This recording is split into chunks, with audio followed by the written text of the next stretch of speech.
ബിസിനസ്സിൽ വിജയിച്ച എൻ്റർപ്രനേഴ്സ് ഉണ്ട്, തോറ്റുപോയവരുമുണ്ട്.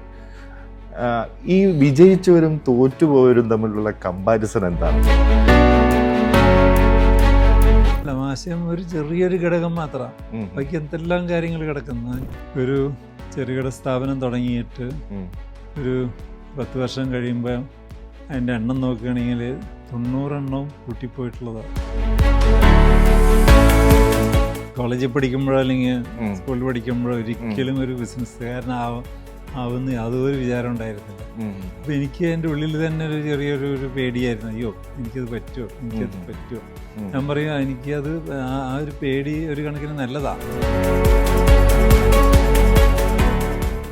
സാധനങ്ങൾ നമ്മൾ വാങ്ങിച്ചുപയോഗിക്കുന്നു, അതിൽ പലതും എന്തുകൊണ്ട് നമുക്ക് ഇവിടെ ഉണ്ടാക്കിക്കൂടാ. അത് സാധിക്കും എന്നുള്ള വിശ്വാസക്കാരനാണ് ഞാൻ. സാറിന് ഇപ്പൊ നേരത്തെ പറഞ്ഞ ഘടകങ്ങളുണ്ടല്ലോ, സന്തോഷം, മനസ്സമാധാനം, ശരിയായ ഉറക്കം, ഇത് കിട്ടുന്നുണ്ടോ?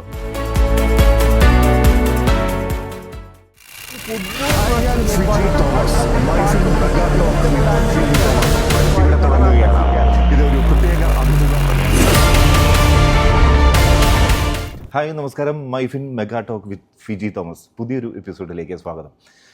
ഇന്ന് ഈ ഒരു എപ്പിസോഡ് ആരംഭിക്കുമ്പോൾ ഞാൻ വളരെയധികം അഭിമാനിക്കുന്നു. കാരണം കേരളത്തിൽ നിന്ന് ലോകം മുഴുവൻ അറിയപ്പെടുന്ന ഒരു വ്യക്തിത്വം ഇന്ന് നമുക്ക് അതിഥിയായി എത്തുകയാണ്. V Guard industries and Wonderla holidays founder Shri Kochouseph Chittilappilly sir. Sir, സ്വാഗതം മൈഫിൻ മെഗാ ടോക്കിലേക്ക്. എനിക്ക് വളരെ അഭിമാനമുണ്ട്, സന്തോഷമുണ്ട്. സാറിനെ എനിക്ക് തോന്നുന്നു നമ്മൾ 10 വർഷത്തിന് ശേഷം, വർഷങ്ങൾക്ക് മുമ്പ്, അതെ, നമ്മളൊരു ഇന്റർവ്യൂ ഇതുപോലെ ചെയ്തിട്ടുള്ളതാണ്. 10 വർഷത്തൊരു ഗ്യാപ്പുണ്ട്. അതെ, എങ്കിലും സാർ ഇപ്പോഴും അത് ഓർക്കുന്നതിൽ സന്തോഷമുണ്ട്. അപ്പൊ നമുക്ക് കുറച്ച് കാര്യങ്ങൾ സംസാരിച്ചു പോകാം അല്ലേ? ഓക്കെ. ഇപ്പോൾ സാറിന് മുമ്പിൽ ഇരിക്കുമ്പോൾ എനിക്കൊരു ഭയമുണ്ട്. ഇപ്പോഴും എന്താ പറയാ, 10 വർഷത്തെ ഒരു പരിചയമൊക്കെ ഉണ്ടെങ്കിലും കാലം മാറുമ്പോൾ ചോദ്യങ്ങളും മാറണമല്ലോ. തീർച്ചയായിട്ടും. അപ്പോൾ ഞാൻ സാറിനോട് എന്ത് ചോദിച്ചു തുടങ്ങും എന്നുള്ളൊരു ആശയക്കുഴപ്പം പോലും എനിക്കുണ്ട്. ഓക്കെ, അത് എന്തായാലും സാറിൻ്റെ ഈ ഒരു ഇൻ്റർവ്യൂവിനോടുള്ള ഒരു പ്രതിബദ്ധത ഒക്കെ ഞാൻ മനസ്സിലാക്കി, താല്പര്യം മനസ്സിലാക്കിയിട്ട് എനിക്ക് ഈസി ആയിട്ട് സൗകര്യപൂർവ്വം ചോദിക്കാമെന്ന് ഞാൻ കരുതുകയാണ്. എന്ത് വേണമെങ്കിൽ ചോദിക്കാം. ഓക്കെ സാർ, ഇപ്പോൾ വി ഗാർഡ് ഇൻഡസ്ട്രീസിൻ്റെയും അതുപോലെ വണ്ടർലയുടെയും ഒക്കെ ഫൗണ്ടർ പ്രധാന ഉത്തരവാദിത്തങ്ങൾ ഒക്കെ കുറച്ചൊക്കെ മക്കൾക്ക് കൈമാറി. ഒരു സ്വസ്ഥ ജീവിതം എന്ന് പറയാൻ പറ്റില്ല, ഒരു റിട്ടയർമെൻറ്റ് ലൈഫ് എന്ന് ഞാൻ ഒരിക്കലും പറയില്ല സാറിനെ സംബന്ധിച്ച്. ഇപ്പോഴും വി ഗാർഡ് ഹോംസുമായി ബന്ധപ്പെട്ടുള്ള കാര്യങ്ങൾ നൽകുന്നു, വി ഗാർഡ് ഇൻഡസ്ട്രീസിനും വണ്ടർലയ്ക്കും ഒക്കെ വേണ്ട നിർദ്ദേശങ്ങൾ, മോട്ടിവേഷൻസ് നൽകുന്നു. അതിൻ്റെ ഓൾ ഇൻ ഓളായി ഇപ്പോഴും അതിൻ്റെ തലപ്പത്ത് തുടരുകയാണ്.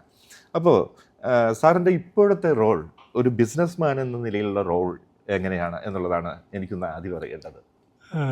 ഞാനൊരു 10-12 വർഷം മുമ്പ് തന്നെ ഒരു തീരുമാനമെടുത്തു. വി ഗാർഡിൻ്റെയും വണ്ടർലയുടെയും പ്രധാന ആക്ടിവിറ്റീസിൽ നിന്ന്, ഡെയിലി ആക്ടിവിറ്റീസിൽ നിന്ന് മാറി നിൽക്കണം. ആ ഒരു തീരുമാനമെടുത്തു, അത് നടപ്പിലാക്കി. കാരണം അത്രയും നാളായപ്പോഴേക്കും അരുണും മിഥുനൊക്കെ ഈ ഒരു മേഖലയിൽ വർഷങ്ങളായിട്ടുള്ള എക്സ്പീരിയൻസ് ആയി കഴിഞ്ഞു. പിന്നെ ഇനി വീണ്ടും അവരെ അത് ചെയ്യുമെന്ന് പറയുന്നത് ശരിയല്ലല്ലോ. അപ്പം മനഃപൂർവ്വം ഞാൻ മാറി നിന്നാലാണ് അവർക്ക് കൂടുതൽ ഉത്തരവാദിത്വം വരട്ടെ എന്ന് വിചാരിച്ച് മാറി നിൽക്കുകയായിരുന്നു. അപ്പോൾ അങ്ങനെ കുറച്ച് നാൾ മാറി നിന്ന് കഴിഞ്ഞപ്പോൾ എനിക്ക് തന്നെ ഒരു വിമിഷ്ടം, അതായത് ഒന്നും ചെയ്യാനില്ലാത്ത ഒരു തോന്നൽ. അങ്ങനെയാണ് വി ഗാർഡ് ഹോംസ് ഞാൻ സ്വന്തമായിട്ട് തുടങ്ങുന്നത്. അത് എൻ്റെ 62ാമത്തെ വയസ്സിലാണ്, അതായത് 63ാമത്തെ വയസ്സിലാണ് ചെറുതായിട്ട് തുടങ്ങിയതാണ് വി ഗാർഡ് ഹോംസ്. അപ്പോൾ എനിക്കൊരു തൊഴിൽ എന്നുള്ള നിലയ്ക്ക് 1-2 പ്രോജക്റ്റായിട്ട് തുടങ്ങി. അപ്പോൾ അത് ഇത്രയും വളർന്നു വലുതാവുന്നൊന്നും കരുതിയതല്ല. തുടങ്ങിക്കഴിഞ്ഞപ്പോൾ എനിക്ക് മനസ്സിലായി അതിനും ധാരാളം ഒരു ഡിമാൻഡുണ്ട്. ഞാനതിൽ കൂടുതൽ കോൺസെൻട്രേറ്റ് ചെയ്തു. ആ ഇടയ്ക്ക് കെ ചിറ്റിലപ്പള്ളി ഫൗണ്ടേഷൻ എന്നുള്ള ഒരു ഓൾറെഡി തുടങ്ങി വെച്ചിട്ടുണ്ടായിരുന്നു, അത് പാരലായിട്ട് നടക്കുന്നുണ്ടായിരുന്നു. അതിലും കൂടുതൽ ശ്രദ്ധ കൊടുത്തു. അപ്പോൾ ശരിക്കും പറഞ്ഞാൽ ഇപ്പോൾ ഞാൻ എൻ്റെ പ്രൈം ഇൻട്രസ്റ്റ് ഈ 2 കാര്യത്തിലാണ്. അതായത് വി ഗാർഡ് ഹോംസും പിന്നെ കെ ചിറ്റിലപ്പള്ളി ഫൗണ്ടേഷനാണ്. മറ്റേത് വി ഗാർഡും വണ്ടർലയിലും എന്ത് നടന്നാലും എനിക്ക് വിരോധമില്ല, എന്ത് നടന്നില്ലെങ്കിലും വിരോധമില്ല. അവർ ചോദിക്കുകയാണെങ്കിൽ നമ്മൾ ഉത്തരം പറയും. ഓക്കെ, എന്നാലും അതിലൊരു റെസ്പോൺസിബിലിറ്റി ഉണ്ട് സാറിന് അല്ലേ? അപ്പോൾ ഇവർക്ക് രണ്ടുപേർക്കും ചുമതല കൈമാറിയെങ്കിലും സാറ് പറഞ്ഞു അവരെ നന്നായിട്ട് കൊണ്ടുപോകും, എക്സ്പീരിയൻസ്ഡ് ആണ് എന്ന് പറഞ്ഞു. ആ ഒരു വിശ്വാസമുണ്ട് അല്ലേ? തീർച്ചയായിട്ടും ആ ഒരു വിശ്വാസം, അതിലൊരു മാറ്റം ഇതുവരെ സാറിന് വന്നിട്ടില്ല അല്ലേ? അല്ല, അതിന് 2-3 കാര്യങ്ങളുണ്ട്. ഒന്ന്, അവർ കുറേ വർഷങ്ങൾ എൻ്റെ കൂടെ ഒപ്പം ഉണ്ടായിരുന്നു. രണ്ടാമത്, ഇത്രയും നാൾ കൊണ്ട് വി ഗാർഡിലായാലും ശരി വണ്ടർലയിലായാലും ശരി ഒരു പറ്റം മാനേജേഴ്സ് 10-40 വർഷം എക്സ്പീരിയൻസ് ഉള്ളവരെ മാനേജേഴ്സ് അവിടെ ഉണ്ട്. ഓക്കെ. അപ്പോൾ അവരുടെയൊക്കെ റിട്ടയർമെൻറ്റ് ടൈം വരെ ആയി. അപ്പോൾ ഞാൻ വിചാരിച്ചു ഇവർ അവരുടെ ടൈമൊക്കെ കഴിഞ്ഞാൽ അവർ പറഞ്ഞു വിടുന്നു. പക്ഷേ എന്തുകൊണ്ടോ അവരെയൊക്കെ വീണ്ടും വീണ്ടും കണ്ടിന്യൂ ചെയ്യുക. അപ്പോൾ ഞാൻ ചോദിച്ചു എന്തുകൊണ്ട് അവർ നിർത്തുന്നു, വേറെ ആളുകൾ എന്താ കണ്ടുപിടിക്കാത്ത എന്ന് വരെ ചോദിച്ചിട്ടുണ്ടെന്ന് അർത്ഥം. അപ്പോൾ ഞാൻ പറഞ്ഞു വരുന്നത്, അങ്ങനെ നല്ലൊരു ടീം അവിടെ ഉണ്ടായിരുന്നു. അപ്പോൾ ആ ടീമിന് വി ഗാർഡിൻ്റെ കൾച്ചർ എന്താണ്, ഫിലോസഫി എന്താണ്, വി ഗാർഡ് ഗ്രൂപ്പിൻ്റെ ഐഡിയാസ് എന്താണെന്നുള്ളത് അവർക്കും അറിയാം. ഇത്രയും നാളുകൊണ്ട് അരുണ്ടും ഇതന്നെ അറിയാം. അപ്പോൾ സാറ് പറഞ്ഞു വന്നതിൽ നിന്ന് എനിക്ക് മനസ്സിലാകുന്നത്, ഒരു ടീമിൽ എഫിഷ്യൻ്റ് ആയിട്ടുള്ളവർ, അവരിപ്പോൾ എത്ര ഏജ്ഡ് ആയാലും ശരി അല്ലെങ്കിലും ശരി, അവരെ അവിടെ നിലനിർത്തുക, ആ ടീമിൻ്റെ കെട്ടുറപ്പ് തീർച്ചയായും ആ ഒരു ടീമിലാണ്. അത് അവർ റിട്ടയർ ചെയ്താലും പേരിന് ഒരു കൺസൾട്ടൻ്റായിട്ടും അല്ലെങ്കിൽ ഒരു പാർട്ട് ടൈം ആയിട്ടും ഇവരൊക്കെ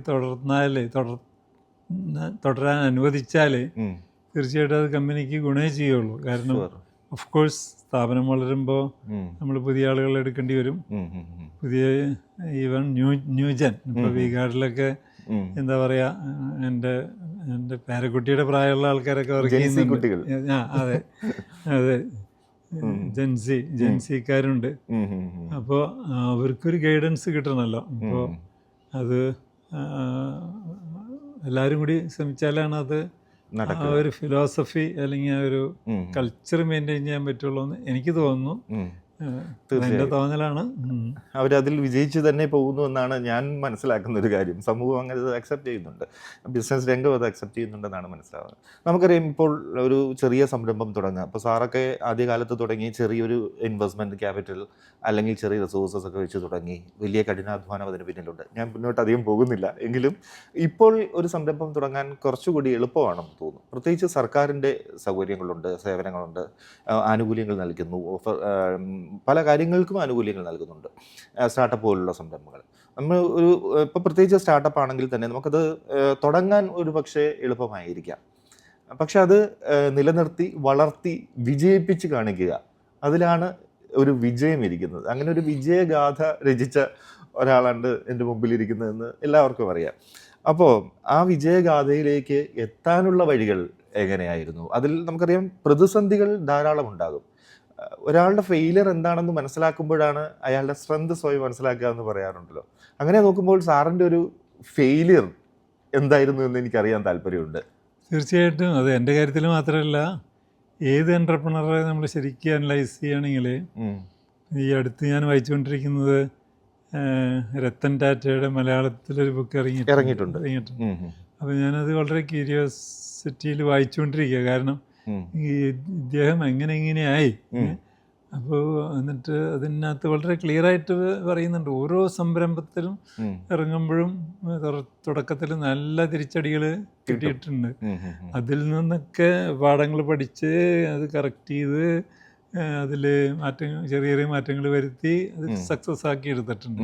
അപ്പോൾ ഞാൻ പറയും, ഇപ്പോൾ എൻ്റെ കേസിലായാലും ശരി, വി ഗാർഡ് ആയാലും ശരി, വണ്ടർലയായാലും ശരി, ഈവൺ വിഗാലൻ ഹോംസ് ആയാലും ശരി, തുടക്കത്തിൽ നമ്മൾ വിചാരിക്കുന്ന മാതിരി എത്ര ഒരു നമുക്ക് പ്രതീക്ഷകളുണ്ട്, അല്ലെങ്കിൽ നമുക്ക് എന്താ പറയുക, ശുഭാപ്തി വിശ്വാസമൊക്കെ ഉണ്ട്. പക്ഷേ എന്നാലും ജനം പൂർണ്ണമായിട്ട് അത് അക്സെപ്റ്റ് ചെയ്യണമെന്നില്ല. അവർ ഓഹോ വി ഗാർഡ് ഗ്രൂപ്പിൻ്റെ ആണല്ലേ, മറ്റേ വിഗാലൻഡ് ഡെവലപ്പേഴ്സ് കൺസ്ട്രക്ഷൻ, പക്ഷെ അവർക്ക് ഈ വിഷയത്തിൽ എന്താ പരിചയമുള്ളത്? അത് കാരണം ഒന്ന് സംശയിച്ച് നോക്കുകയുള്ളൂ, സ്വാഭാവികം. അപ്പോൾ നമ്മുടെ ജോലിയാണ് അവിടെയും നമ്മൾ കഴിവ് തെളിയിക്കണം എന്നുള്ളത്, അല്ലെങ്കിൽ ആ ക്വാളിറ്റി തെളിയിക്കണം, ആ കമ്മിറ്റ്മെൻറ്റ് തെളിയിക്കണം. അപ്പോൾ ഞാൻ പലപ്പോഴും ഈ കോളേജിലൊക്കെ കുട്ടികളായിട്ട് ഇൻട്രാക്ട് ചെയ്യാനായിട്ട് ചെല്ലുമ്പോൾ ഞാൻ അവരെ മനഃപൂർവ്വം കളിയാക്കിയും ഡിസ്കറേജ് ചെയ്യും. ഞാൻ പറയും ദയവ് ചെയ്ത് നിങ്ങൾ തല വെച്ച് കൊടുക്കണ്ട, നല്ല നല്ല മനസ്സുറപ്പുണ്ടെങ്കിൽ മാത്രം തുടങ്ങിയാൽ മതി. കാരണം ഇത് അത്ര സിമ്പിളല്ല. നമുക്കൊരു ആശയം ഉണ്ടായിരിക്കാം, ആശയം അടിപൊളിയായിരിക്കാം, ആശയം ഉഗ്രനാന്ന് എല്ലാവരും പറയുന്നുണ്ടാവും, അത് മാത്രം പോരാ. ആശയത്തിൽ മാത്രമല്ല, അല്ലല്ല, ആശയം ഒരു ചെറിയൊരു ഘടകം മാത്രമാണ്. ബാക്കി എന്തെല്ലാം കാര്യങ്ങൾ കിടക്കുന്നു. അതിൻ്റെ മാനേജ്മെൻറ്റ്, അതിൻ്റെ ഈവൻ പീപ്പിൾ മാനേജ്മെൻറ്റ്, അതിൻ്റെ ഫിനാൻസ്, അതിൻ്റെ പബ്ലിക് റിലേഷൻ, അതിൻ്റെ ഈവൻ ചിലർ കാലഘട്ടമാണ് എല്ലാം വഴി സോഷ്യൽ മീഡിയ വഴി ബിസിനസ് ഉണ്ടാക്കുന്ന ഒരു കാര്യമാണ്. ഞാനൊരു പഴയ തലമുറയാണ്. AI ഉണ്ടാവാം, ഉണ്ടാവാതിരിക്കാം. പക്ഷെ AI ഒരു ലിമിറ്റ് ഉണ്ട്. ഞാൻ പറയും ഹ്യൂമൻ ബ്രെയിനിന് അപ്പുറം ഒരു സാധനമില്ല. അപ്പോൾ തീർച്ചയായിട്ടും നമ്മളെ ഇമോഷണൽ ഇൻ്റലിജൻസ് അല്ലെങ്കിൽ ഇമോഷണൽ മെച്യൂരിറ്റിയൊക്കെ വളരെ പ്രധാനമാണ് ഈ ഒരു വിഷയത്തിൽ. ഞാൻ കുട്ടികളെ ഡിസ്കറേജ് ചെയ്യല്ല, അതേസമയം നിന്ന് ഓപ്പർച്യൂണിറ്റി ധാരാളമാണ്. ഇമോഷണൽ മെച്യൂരിറ്റി എന്ന് പറയുമ്പോൾ സാർ ഉദ്ദേശിക്കുന്നത് ഏത് പ്രതിസന്ധി ഘട്ടത്തെയും അതിജീവിക്കാനുള്ള ഒരു മനോഭാവം. അതാണ്, നമ്മൾ എത്ര പോസിറ്റീവ് ആണെങ്കിൽ തന്നെയും പ്രതിസന്ധികൾ ഉണ്ടാവുന്നൊരു കോർണറിൽ നമുക്കൊരു ഒരു ധാരണ വേണം. എന്നാൽ മാത്രമേ അത് വരുമ്പോൾ നേരിടാനായിട്ട് നമുക്ക് പറ്റുള്ളൂ. അത് വരുമ്പോൾ ധൈര്യപൂർവ്വം നേരിട്ടവരല്ലേ ജീവിതത്തിൽ മുന്നോട്ട് പോയിട്ടുള്ളത്. ഇപ്പോൾ എൻ്റെ കാര്യം മാത്രമല്ലല്ലോ, നമ്മൾ എത്രയോ എക്സാമ്പിൾ എടുക്കുന്നു. നേരത്തെ ടാറ്റ ഗ്രൂപ്പിനെ പറ്റി പറഞ്ഞു, അതൊരു എക്സാമ്പിൾ മാത്രം. എല്ലാ ആരെ അനലൈസ് ചെയ്ത് നോക്കിയാലും അതാണ് തെളിയുന്നത്. ഇപ്പോൾ സാറ് ഞാൻ ചോദിച്ചപ്പോൾ സാറ് കൂടുതൽ വിശദീകരിച്ച് പറഞ്ഞു. നമുക്കറിയാം, ഇപ്പോൾ റിസഷൻ പോലുള്ള കാലം വന്നപ്പോൾ ആ സമയത്ത് ഇൻഡസ്ട്രിയിലും അല്ലെങ്കിൽ ജോബ് തൊഴിലവസരങ്ങൾക്കും ഒക്കെ വലിയ ഒരു പ്രതിസന്ധി ലോകം മുഴുവൻ ഉണ്ടായ ഒരു കാലഘട്ടമുണ്ട്. കോവിഡ് കാലഘട്ടം ഉണ്ടായിരുന്നു. അതുപോലെ പല പ്രശ്നങ്ങളിലൂടെ നമ്മൾ ലോകം മുഴുവൻ കടന്നുപോയി. അപ്പോഴും ഞാൻ വളരെ സ്പെസിഫിക് ആയിട്ട് സാറിനോട് ചോദിക്കുന്നത്, സാറിൻ്റെ ഒരു ബിസിനസ് ജീവിതത്തിൽ വലിയൊരു തിരിച്ചടി ആയത്, അല്ലെങ്കിൽ ഈ ഒരു ഫെയിലിയർ സംഭവിച്ചു, സാർ അത് മറികടന്നു, അങ്ങനെ ഒരു എക്സാക്റ്റ് ഒരു സംഭവം, ഒരു കാര്യം ഒന്ന് സൂചിപ്പിക്കാൻ കഴിയുമോ? അത് ധാരാളം കാര്യങ്ങളുണ്ട്. പക്ഷെ എല്ലാം ഇവിടെ എണ്ണി പറഞ്ഞിട്ട് നമ്മുടെ സമയം കളയണ്ട. ഫോർ എക്സാമ്പിൾ, ഞാൻ ചെറിയൊരു ഉദാഹരണം പറയാം. വി-ഗാർഡ് പബ്ലിക് ഇഷ്യൂ പോകാൻ തീരുമാനിക്കുന്നു. എല്ലാം കാര്യങ്ങളൊക്കെ നല്ല അന്തരീക്ഷം ഗുണമാണ്, മാർക്കറ്റ് നല്ലതാണ് എന്നൊക്കെ പറഞ്ഞ് ഞങ്ങളെ നമ്മുടെ മർച്ചൻ്റ് ബാങ്കേഴ്സും അത് എൻകറേജ് ചെയ്യുന്നു. ബാക്കി എല്ലാ ഫിനാൻഷ്യൽ അഡ്വൈസേഴ്സും അത് എൻകറേജ് ചെയ്യുന്നു. പക്ഷേ നമ്മൾ വിചാരിക്കാത്തൊരു അടി പറ്റി എന്ന് ആ സമയത്ത്. അതായത് ആ സമയത്താണ് മറ്റേ 2008 ഗ്ലോബൽ റിസഷൻ. ആ സമയത്താണ് നമ്മുടെ പബ്ലിക് ഇഷ്യൂ ഇറങ്ങുന്നത്. അപ്പോൾ അത് നമുക്ക് വല്ലാത്തൊരു ഷോക്കായിരുന്നു. ഞാൻ വിചാരിക്കുന്നു, വി-ഗാർഡിന് സെയിലുണ്ടല്ലോ, വി-ഗാർഡിന് വളർച്ചയുണ്ടല്ലോ, പിന്നെ ഗ്ലോബൽ റിസഷൻ എന്നെ എങ്ങനെ ബാധിക്കും, ഞങ്ങളെങ്ങനെ ബാധിക്കും? പക്ഷേ ഞങ്ങളെയും ബാധിച്ചിരുന്നു. അതായത് നിങ്ങളുടെ ഷെയർ വാല്യൂയിലൊക്കെ അത് റിഫ്ലക്റ്റ് ചെയ്തിരുന്നു. കുറേ നാളൊക്കെ തലയിൽ മുണ്ടിട്ട് നടക്കേണ്ടി വന്നിട്ടുണ്ട്. കാരണം ഇഷ്യൂ പ്രൈസിനേക്കാളും താഴെ പോകേണ്ടി വന്നു. ഞാൻ പറഞ്ഞു വരുന്നത്, അപ്പോൾ നമ്മൾ വിചാരിക്കാത്ത പല ഘടകങ്ങളും എവിടെ നിന്നൊക്കെയോ പൊങ്ങി വരും. ഫോർ എക്സാമ്പിൾ, ഇപ്പോൾ ആരെങ്കിലും കരുതിയോ, അതായത് ഈ കൊറോണ പോലുള്ള സംഭവം വരുന്ന കരുതിയില്ലല്ലോ. അത് വന്നിട്ടും നമുക്കത് അതിൻ്റെ ഗൗരവം പിടികിട്ടിയില്ലല്ലോ പലർക്കും. പക്ഷെ ഒരു കാര്യമുണ്ട്, ഏത് പ്രതിസന്ധിയായാലും ശരി, ഏത് നല്ല കാലമായാലും ശരി, ഞാൻ പറയും അധികം നാൾ നീണ്ടു നിൽക്കില്ല, ആ കാലവും കടന്നു പോകും. സാറ് രത്തൻ ടാറ്റയുടെ കാര്യം സൂചിപ്പിച്ചു. അദ്ദേഹത്തിൻ്റെ പുസ്തകം മുഴുവൻ ആവേശത്തോടെ വായിച്ചു എന്നും പറഞ്ഞു. നമുക്കറിയാം, രത്തൻ ടാറ്റ ഇന്ത്യക്ക് അഭിമാനമായ ഒരു വ്യക്തിത്വം, ബിസിനസ്മാനാണ്. ഒപ്പം അദ്ദേഹത്തിന് കൂടുതൽ അതോടൊപ്പം തന്നെ അറിയപ്പെടുക അദ്ദേഹത്തിൻ്റെ എന്താ പറയുക, ഒരു ബിസിനസ്സുകാരൻ എങ്ങനെയായിരിക്കണം, സോഷ്യൽ റെസ്പോൺസിബിലിറ്റി എങ്ങനെയായിരിക്കണം എന്നതിൽ അദ്ദേഹം അക്കാര്യത്തിൽ വളരെ നമുക്ക് അഭിമാനിക്കാവുന്നൊരു വ്യക്തിത്വമായിരുന്നു. എങ്ങനെയാണ് ഇപ്പോൾ ഒരു ബിസിനസ്മാൻ എന്ന നിലയിൽ ഇത് ബാലൻസ് ചെയ്ത് കൊണ്ടുപോകുന്നത് എങ്ങനെയാണ്? ഇപ്പോൾ രത്തൻ ടാറ്റയെ തന്നെ നമുക്ക് മുന്നിൽ നിർത്തി പറയാം. അദ്ദേഹം ഒരു ബിസിനസ് ചെയ്യുന്നു, ഇപ്പോൾ സാധാരണക്കാർക്ക് ഉപയോഗിക്കാവുന്ന ഏറ്റവും ചെറിയൊരു കാർ ഇറക്കുന്നു, ഒപ്പം തന്നെ സാധാരണക്കാർക്ക് വേണ്ടി ചെയ്യാവുന്ന ഏറ്റവും നല്ല കാര്യം മറുവശത്ത് ചെയ്യുന്നു. അങ്ങനെ ബിസിനസ്സും ആ സമൂഹത്തിന് വേണ്ടി ടോട്ടലി ഒരു അപ്ലിഫ്റ്റിംഗ് ആണ് അല്ലേ? അപ്പോൾ സാറിൻ്റെ ഒരു കൺസെപ്റ്റ് എന്താണ്? എങ്ങനെയാണ് ഈ ബിസിനസ്സും റെസ്പോൺസിബിലിറ്റി സോഷ്യൽ കമ്മിറ്റ്മെൻറ്റ്സും ഒക്കെ ബാലൻസ് ചെയ്ത് പോകുന്നത്? അത് ഞാൻ ആരെയും കുറ്റം പറയാറില്ല. അതായത് അത് എനിക്ക് തോന്നുന്നു ചിലൊരു ആറ്റിറ്റ്യൂഡാണ്. അപ്പോൾ നമുക്ക് എത്രയോ എക്സാമ്പിൾസ് ഉണ്ട്. ഇപ്പം നമുക്ക് രത്തൻ ടാറ്റയുണ്ട്, അതേമാതിരി അസീം പ്രേംജി ഉണ്ട്, ശ്രീനാരായണമൂർത്തിയുണ്ട്. അതുപോലെ അത്തരത്തിലുള്ള കുറേ പേര് ഉണ്ട്. അപ്പോൾ നമുക്ക് അവരെ കണ്ടുപിടിച്ചുകൂടെ? കാരണം അവർ നന്നായിട്ട് ബിസിനസ് ചെയ്യുന്നുണ്ട്, അതോടൊപ്പം തന്നെ അവരുടെ സാമൂഹിക പ്രതിബദ്ധത അവർ തെളിയിക്കുന്നു, അതിനുവേണ്ടി അവർ സമയം കണ്ടെത്തുന്നു. ഞാൻ പറയും, നമുക്കൊരു there is A will, there is a way. നമുക്ക് ഒരു താല്പര്യമുണ്ടെങ്കിൽ നമ്മൾ സമയം കണ്ടെത്തും. അല്ലെങ്കിൽ പറയും അയ്യോ എനിക്ക് സമയമില്ല, എനിക്ക് ആ കാര്യമുണ്ട് ഈ കാര്യമുണ്ട് എന്നൊക്കെ പറഞ്ഞ് ഒഴിഞ്ഞു മാറാം. അപ്പോൾ എനിക്ക് തോന്നുന്നത് അതൊരു ആറ്റിറ്റ്യൂഡാണ്. എനിക്ക് തോന്നുന്നു ഓരോരുത്തരുടെ, ചിലർക്ക് ആറ്റിറ്റ്യൂഡ് ഇല്ലാത്തവരുണ്ടാവും. ചിലർ എന്താണ് ഗവൺമെൻറ്റിനൊക്കെ വെട്ടിച്ച് ടാക്സ് വെട്ടിച്ച് കൂടുതൽ പണം സമ്പാദിക്കണമെന്ന് ആഗ്രഹമുള്ളവരുണ്ടാവും. എനിക്കവരെ പറ്റി അറിയില്ല. അതൊന്നും എക്സിസ്റ്റ് ചെയ്യില്ല. അല്ല, അത് എക്സിസ്റ്റ് ചെയ്യില്ല എന്ന് പറയുന്നത് ശരിയല്ലാതിരിക്കുക. അങ്ങനെ ചെയ്തവരുണ്ട്. ഇന്ത്യ പോലുള്ള മഹാരാജ്യത്ത് അതും അതിലപ്പുറവും നടക്കുന്നുണ്ട്. പക്ഷെ അത് വിചാരിച്ചിട്ട് നമുക്ക് ചുമ്മാ പറയാം ഗവൺമെന്റ് അങ്ങനെയാണ്, ഗവൺമെന്റ് പണം ദൂർത്തടിക്കുന്നത് കാരണം കൊണ്ട് ഞാൻ എന്തിനാണ് ടാക്സ് അടയ്ക്കണത്, അങ്ങനെ പറയുന്നവരുണ്ട്. എൻ്റെ പല പരിചയക്കാരും പറയും ഗവൺമെന്റ് പണം ദൂർത്തടിക്കുന്നു, നിങ്ങൾ മണ്ടനാണ് ഇത്രയും ടാക്സ് കൊടുക്കുന്നത്.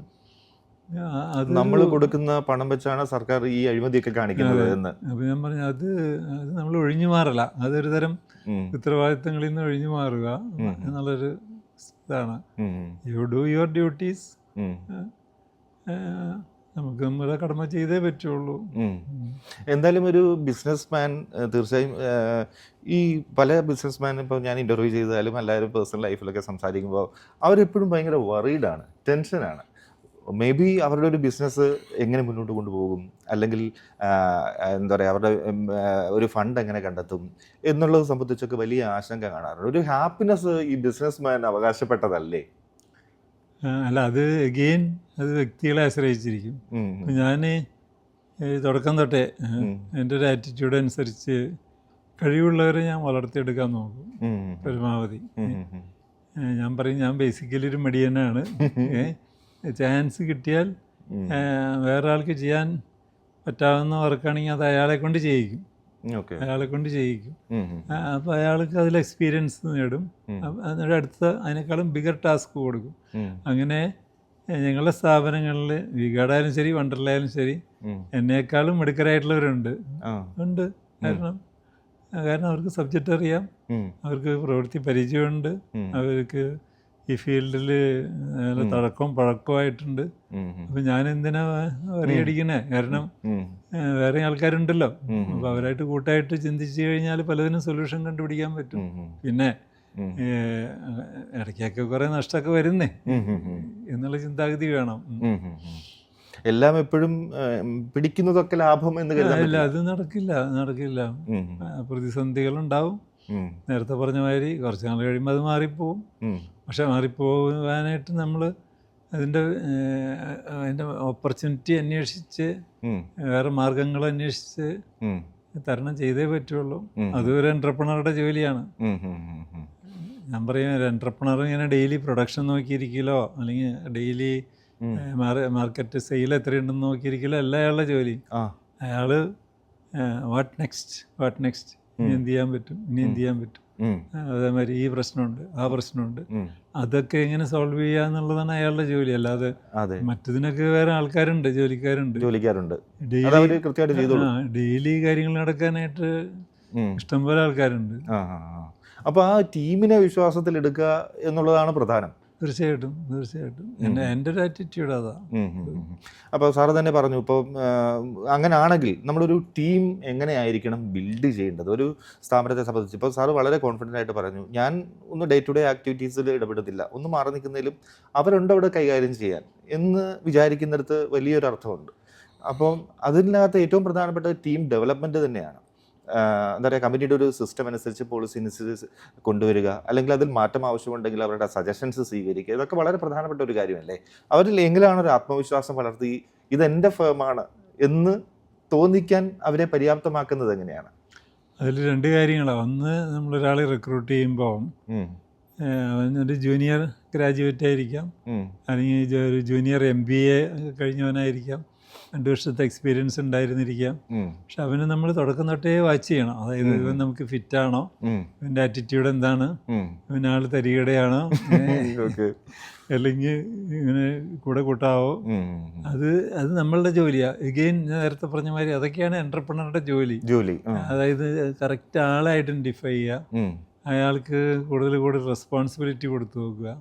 അത് കുറച്ച് കഴിയുമ്പോൾ അയാൾക്ക് അഹങ്കാരം കൂടിയിട്ട് അയാൾ ബാക്കിയുള്ളവരെ ബോസ് ചെയ്യുന്നുണ്ടോ അതുവരെ നോക്കണം. തീർച്ചയായും. അങ്ങനെ നമുക്ക് ഫിറ്റായിട്ടുള്ള ആളാണെങ്കിൽ നമുക്ക് അയാളെ പതുക്കെ ഉയർത്തിക്കൊണ്ടുവരാവുന്നുള്ളൂ. അല്ലാതെ ഞാനൊരു സൈക്കോളജി പഠിച്ചിട്ടില്ല, ഞാൻ MBA പഠിച്ചിട്ടില്ല, ഇതെല്ലാം കോമൺ സെൻസ് അല്ലേ? ഇത് നമ്മുടെ വീട്ടിൽ നടക്കുന്ന കാര്യങ്ങളല്ലേ? അത്തരക്കാരെ കണ്ടുപിടിച്ച് പയ്യെ ഉത്തരവാദിത്തങ്ങൾ കൊടുത്ത് ഉയർത്തിക്കൊണ്ടെന്നിട്ടാണ് ഈ ഗാർഡ് വളർന്നത്. കാരണം തുടക്കത്തിലൊന്നും നമുക്ക് വലിയ IIM, IIT ഇതൊന്നും എടുക്കാൻ പറ്റിയിരുന്നില്ല. ഇപ്പൊക്കെ പറ്റുന്നുണ്ടായിരിക്കും. അന്ന് വെരി ഓർഡിനറി പീപ്പിൾ അവർക്ക് ചാൻസുകൾ കൊടുത്ത് ഈവൺ അവരെ മോട്ടിവേറ്റ് ചെയ്ത് അവർ പാർട്ട് ടൈം കോഴ്സുകൾ അറ്റൻഡ് ചെയ്യുന്നു, അവർ ഈവനിങ് ക്ലാസ് അറ്റൻഡ് ചെയ്ത് MBA കംപ്ലീറ്റ് ചെയ്യുന്നു. അപ്പോൾ അവർക്ക് തന്നെ ഒരു ആത്മധൈര്യം. അങ്ങനെ വളർത്തിയെടുത്ത് എത്രയോ പേരുണ്ട് ഞങ്ങളുടെ ഗ്രൂപ്പിൽ. അപ്പോൾ സാറ് പറഞ്ഞതിൽ ഒന്ന് എനിക്ക് ക്ലിയർ ആയിട്ട് മെസ്സേജ് ചെയ്യുന്ന ഒരു ടീം മെമ്പർ, ഇപ്പോൾ ഈവനെ ജൂനിയർ ട്രെയിനി ആകുമ്പോൾ തോറും നമ്മളവരെ ഒബ്സർവ് ചെയ്യുക. പല സാഹചര്യങ്ങളിൽ നിന്ന് വന്നവരായിരിക്കാം, കുടുംബ സാഹചര്യം, ഫാമിലി പശ്ചാത്തലം ഒക്കെ ഉണ്ടാവും. പക്ഷേ നമ്മുടെ ഫേമിലേക്ക്, നമ്മുടെ സ്ഥാപനത്തിലേക്ക് വരുമ്പോൾ അതിൻ്റെ ചിട്ടവട്ടങ്ങൾക്കനുസരിച്ച് പെരുമാറുക, മറ്റുള്ളവരായിട്ട് ജെല്ലായിട്ട് പോകണമല്ലോ. ജെല്ലായിട്ട് പോകണം. അത് വളരെ പ്രധാനപ്പെട്ട ഒരു കാര്യമാണ്. അങ്ങനെയെങ്കിൽ നമ്മൾ മനസ്സിലാക്കി കഴിഞ്ഞു ആ വ്യക്തി ക്രിയേറ്റീവാണ്, ടാലൻറ്റഡ് ആണ്, നമ്മുടെ സ്ഥാപനത്തോട് ആത്മാർത്ഥതയുണ്ട്, അതിനുവേണ്ടി ശ്രമിക്കുന്നുണ്ട് എന്നൊക്കെ മനസ്സിലാക്കി കഴിഞ്ഞാൽ അവർക്ക് കൃത്യമായിട്ടൊരു സ്പേസ് അനുവദിച്ചു കൊടുക്കണം. അങ്ങനെയല്ലേ? കൊടുക്കണം, തീർച്ചയായിട്ടും കൊടുക്കണം. അപ്പോൾ പലപ്പോഴും V-ഗാർഡിൻ്റെ വളർച്ചയിലും അത് കഴിഞ്ഞ് വണ്ടർല തുടങ്ങുമ്പോഴും ഒക്കെ അത് ഈ ഒരു വിഷയം ഞാൻ കണക്കിലെടുത്തിരുന്നു. കാരണം നമ്മുടെ കൂട്ടത്തിലെ ആളുകൾ ഇങ്ങനെ വളർന്നു വരുന്നു, കഴിവുകൾ കൂടി വരുന്നു. അപ്പോൾ ഇവർക്ക് കൂടുതൽ ചലഞ്ചസ് കൊടുത്തേ തീരുള്ളൂ, അല്ലെങ്കിൽ അവരും സ്റ്റാഗ്നൻ്റായി പോവും, നമ്മളും സ്റ്റാഗ്നൻ്റ് ആവും. അപ്പോൾ V-ഗാർഡ് ആദ്യം കേരളത്തിൽ മാത്രമാണ് മാർക്കറ്റിംഗ് ഉണ്ടായിരുന്നുള്ളൂ. അപ്പോൾ അത് കഴിഞ്ഞ് പിന്നെ സൗത്ത് ഇന്ത്യയിലേക്ക് കടന്നു. അങ്ങനെ മറ്റ് സംസ്ഥാനങ്ങളിലേക്കൊക്കെ കടക്കാനായിട്ട് ധൈര്യം കിട്ടുന്നത് നമ്മുടെ ഈ പഴയ ആൾക്കാരെ നമുക്ക് അങ്ങോട്ടൊക്കെ അയക്കാം എന്നുള്ളൊരു വിശ്വാസത്തിലാണ്. ഇപ്പോൾ ഫോർ എക്സാമ്പിൾ ഡൽഹിയിൽ ബ്രാഞ്ച് തുടങ്ങിയപ്പോൾ ഞങ്ങളുള്ള ഇവിടെ കഴിവ് തെളിയിച്ച ഒരാളെയാണ് പ്രൊമോട്ട് ചെയ്ത് അങ്ങോട്ട് മാറ്റിയത്. അത് നമ്മുടെ വിശ്വാസമാണ്, ഉറപ്പാണ്. തുടക്കത്തിൽ കാരണം എനിക്കെപ്പോഴും അവിടെ പോകാൻ പറ്റില്ല, പക്ഷെ നമ്മുടെ പ്രതിനിധി അവിടെ ഉണ്ടായിരിക്കണം. അവിടുത്തുകാർ മോശമൊന്നുമല്ല, പക്ഷെ അത് കഴിഞ്ഞിട്ട് അവിടെ നിന്ന് ലോക്കലായിട്ട് റിക്രൂട്ട് ചെയ്ത് പിന്നീട് ഇപ്പൊക്കെ അവിടെ നിന്നൊക്കെയുള്ളവരൊക്കെ തന്നെയാണ് എൻ്റെ തലപ്പത്തിരിക്കുന്നത്. ഓക്കെ.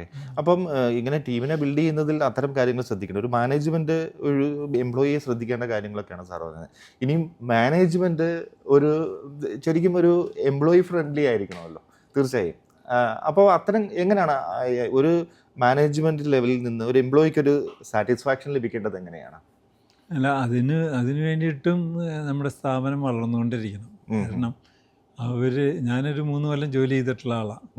ഞാൻ ആ ജോലിയിൽ നിന്ന് വിട്ട് സ്വന്തമായിട്ട് തുടങ്ങാൻ തന്നെ കാരണം ആ സ്ഥാപനത്തിന് വളർച്ച ഉണ്ടായിരുന്നില്ല. ശരിക്കും പറഞ്ഞാൽ ആ സ്ഥാപനം നല്ല നിലയിൽ വളർന്നു പോകുമായിരുന്നെങ്കിൽ ഞാൻ അവിടെ തന്നെ നിന്നേനെ. അപ്പം അതെനിക്കറിയാം വിഷയം. അതായത് അവർ ജോലി ചെയ്യുന്ന സ്ഥാപനം അച്ചടി വളർന്നില്ലെങ്കിൽ കഴിവുള്ളവർ അവിടുന്ന് നമ്മുടെ കൂടെ നിന്ന് ചാടിപ്പോവും തീർച്ചയായിട്ടും. അപ്പോൾ അതിനു വേണ്ടിയിട്ടെങ്കിലും നമ്മുടെ സ്ഥാപനം വളർത്തിയേ തീരുള്ളൂ. കാരണം ഇവർക്ക് കഴിവുള്ളവരെ കൂടുതൽ സ്ഥാനങ്ങളെ ഏൽപ്പിച്ച്, ഉത്തരവാദിത്തങ്ങളെ ഏൽപ്പിച്ച് അവർക്ക് തോന്നണമല്ലോ ഒരു കമ്പനി വളരുന്നുണ്ട്. കമ്പനി വളരുന്നുണ്ട്, അല്ല അതിൻ്റെ ഒപ്പം വ്യക്തിപരമായിട്ട് അവർക്കും ഗുണങ്ങൾ കിട്ടിയിട്ടുണ്ട് എന്ന് തോന്നുന്നവരേക്ക് അതൊക്കെയാണ് ഒരു എൻ്റർപ്രണറുടെ ജോലി. ഓക്കെ. അല്ലാത്തവർ ഒരു പക്ഷേ ഒരു വലിയ ഗ്രൂപ്പ് ടീം അല്ലെങ്കിൽ ഒരു കമ്പനിക്ക് വളർച്ചയില്ലെങ്കിൽ അവിടെ ജോലി ചെയ്യുന്നവരുടെ വളർച്ചയും മുരടിക്കും അല്ലേ? അവർക്ക് എത്രയോ പേര് റിസൈൻ ചെയ്ത് പോകും, പോയി വേറെ സ്ഥാപനത്തിൽ, ചിലർ പോയി സ്വന്തമായിട്ട് തുടങ്ങും. ഒരുപക്ഷെ സാറ് ഇപ്പോൾ ആദ്യം വർക്ക് ചെയ്ത ഒരു സ്ഥാപനം അത് ഫെയിലിയർ ആണ് എന്ന് സാറ് മനസ്സിലാക്കിയത് കൊണ്ട് സാറിന് പുറത്തു വരാൻ പറ്റി, സാറിന് ഇതുപോലെ വലിയൊരു ബിസിനസ് കെട്ടിപ്പടുക്കാൻ പറ്റി. അത് നമ്മളൊരു എന്താ പറയുക, ഒരു പ്രശ്നം വരുമ്പോഴാണ്, ഒരു പ്രതിസന്ധി വരുമ്പോഴാണ് നമുക്കൊരു അവസരം കൈവരിക എന്നുള്ളത്. ആ കാര്യമാണ് അവിടെ പ്രസക്തമാകുന്നത് അല്ലേ? മറ്റൊരു ഓപ്പർച്യൂണിറ്റി തെളിഞ്ഞു വരികയാണ്. ഞാൻ പറയും കഴിവ് ഈ ബിസിനസിൻ്റെ കാര്യത്തിലെ എഡ്യൂക്കേഷനല്ല കാര്യം, പണമല്ല വിഷയം, അയാളുടെ ഒരു എന്താ പറയുക മനസ്സിൻ്റെ ഉറപ്പും അയാളുടെ ഒരു വിഷനൊക്കെയാണ്.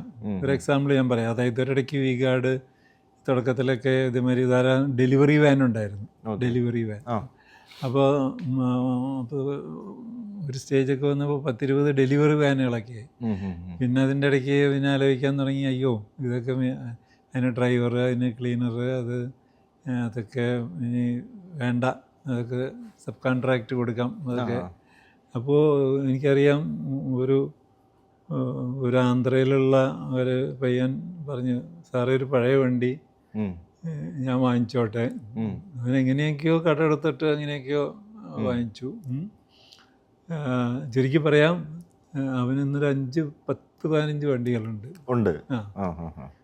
ഒരു വിദ്യാഭ്യാസവും ഇല്ല, അതും ഞാൻ പറയാം. അപ്പോൾ അതിനെന്താ മനസ്സിലാവുന്നേ? അപ്പം അതുപോലെ അവസരങ്ങൾ കൊടുത്താൽ ആളുകൾ അവരുടെ കഴിവ് തെളിയിക്കും. സാധനങ്ങൾ നമ്മൾ വാങ്ങിച്ചുപയോഗിക്കുന്നു, അതിൽ പലതും എന്തുകൊണ്ട് നമുക്ക് ഇവിടെ ഉണ്ടാക്കിക്കൂടാ? അത് സാധിക്കും എന്നുള്ള വിശ്വാസക്കാരനായ ഞാൻ. സാറിന് ഇപ്പൊ നേരത്തെ പറഞ്ഞ ഘടകങ്ങളുണ്ടല്ലോ, സന്തോഷം, മനസമാധാനം, ശരിയായ ഉറക്കം, ഇത് കിട്ടുന്നുണ്ടോ?